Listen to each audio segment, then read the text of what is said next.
breaking news, the Liberals may finally decide next week if they are for net zero or against. Or maybe they won't. Liberal MPs were asked this afternoon to go to Canberra next Wednesday to consider new research from the Liberal headquarters. And then endorse some principles for deciding their policy, whatever that means. And then the next day, their energy spokesman will brief the Liberal Shadow Ministry, and then 3 senior Liberals will negotiate with, I hope you're catching up, with 3 nationals to try to decide a joint policy, if they can, still not finished. Then on the Sunday, the Liberal and National politicians will all vote yes or no in a virtual joint party room meeting. As you probably guessed, there's still a bomb at every one of those 4 steps that could blow them all up. But at least there's hope. Could the Liberal nightmare then finally be over?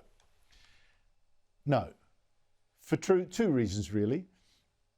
For one, today was really the very end for Sussan Ley. The opposition leader seems a broken woman. No authority, no cut through. And this at the exact time when her Liberal Party will die if its leader cannot carry an argument. And especially against the ABC, which, as I will show, is now on a crusade to save net zero. Now, in The Australian this morning, Dennis Shanahan, the paper's national editor, said the Liberals were the worst performers he'd seen in 40 years of watching Parliament, and especially Question Time. Their tactics were terrible, their questions to the government were terrible, their interjections were terrible, their understanding of parliamentary rules was terrible, and the points of order that they took were pointless. Now, much of this spray was aimed at Alex Hawke, faction boss and manager of opposition business. But Sussan Ley herself, unfortunately, proved Shanahan right all over again in the very first question and answer in Question Time today. It was embarrassing. Now, I'll show the whole question that Sussan Ley asked, and you'll find it was not in itself terrible. Even if it did seem a bit stale, basically a repetition of one she asked yesterday, without a new angle.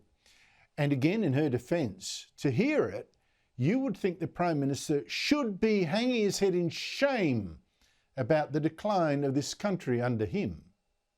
Foodbank's 2025 Hunger Report shockingly reveals that 20% of Australian households are severely food insecure, and that parents are skipping meals so that their kids can eat. Commenting on Labor's cost of living measures, Foodbank has said that they, quote, didn't translate to food on the tables. Prime Minister, why are more Australians going hungry under Labor? Yeah, look, it is shameful, but here's the problem. Even after that, things immediately went pear-shaped for the opposition, and especially for Ley. Now, Anthony Albanese is so cock-up he didn't even bother addressing what Ley raised, the shocking fact that so many Australians are going hungry under his watch. And in the end, he didn't even have to. That is because just about everything Shanahan had called out, the silly heckling, pointless points of order, on top of the stale tactics, got Albanese right off the hook. And Sussan Ley right on it, because she was publicly rebuked and shamed by the Speaker, true, a Labor man, true, too hard on Ley, but her last authority just evaporated. They argue that the creation of over 1 million jobs in just over 8... And the interjects, they do it again, Mr Speaker. They won't learn. They didn't read Dennis Shanahan's comments over the last 24 hours. Because if they did... A point of order on relevance, Mr Speaker. Sledges don't feed people. No. Can the Prime Minister give a straight answer? No, resume your seat. That is absolutely unacceptable.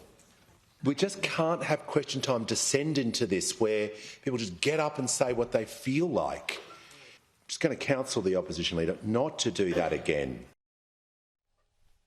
Now, whether that lecturing of Ley was unfair or not, it showed she is not a leader who's feared by Labor, one in command, one who, when she speaks, makes enemies flinch and friends cheer, like a Keating or a Costello.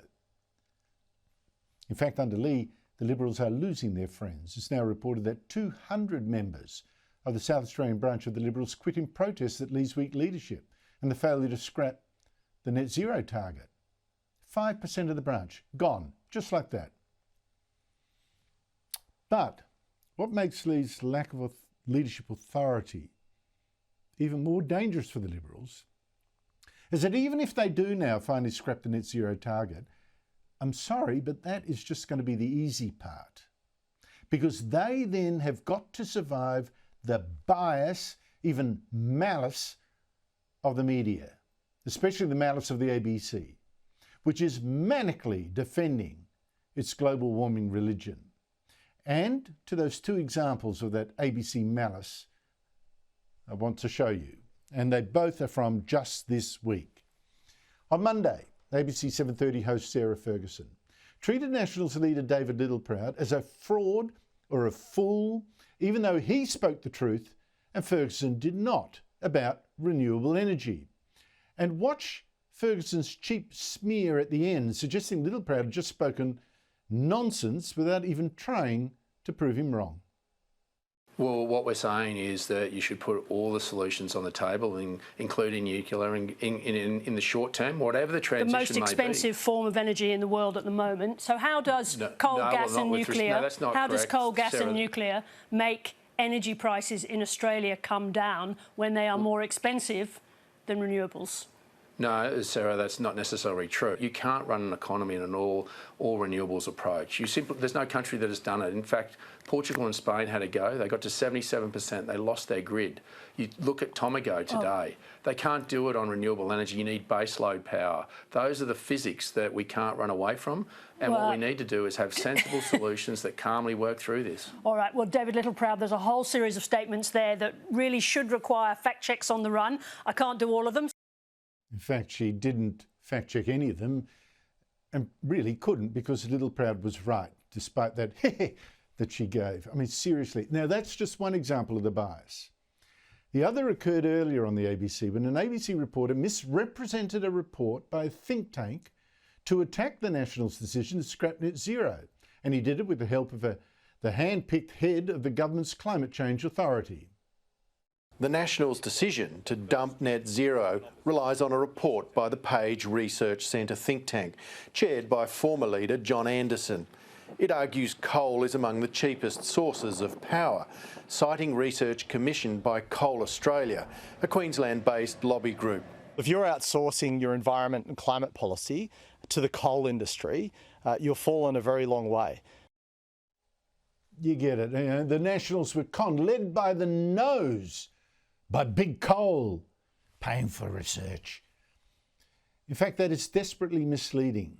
The Page Research Centre is demanding a public apology and retraction from the ABC, saying the ABC tried to smear our work by claiming our modelling came from Coal Australia. This is blatantly false. Our energy numbers have come from analysis of a number of sources, including, but not limited to, the CSIRO, the Centre for Independent Studies, AEMO, Australian Energy Regulator, Australian Bureau of Statistics, Department of Climate Change, Net Zero Australia, Archaea Energy, which is the company that big coal supposedly paid off, Adept Economics, the World Bank and the International Energy Agency. The ABC is totally off the leash. But that's the kind of media bias, the pro-net zero lobbying, that the Liberals are now going to have to survive once they do decide to scrap net zero. And in nearly 50 years of journalism and politics, I tell you, you do not survive that kind of thing unless you look confident in yourself and in your facts, if you have authority and argue fluently. Who thinks Sussan Ley has any of that?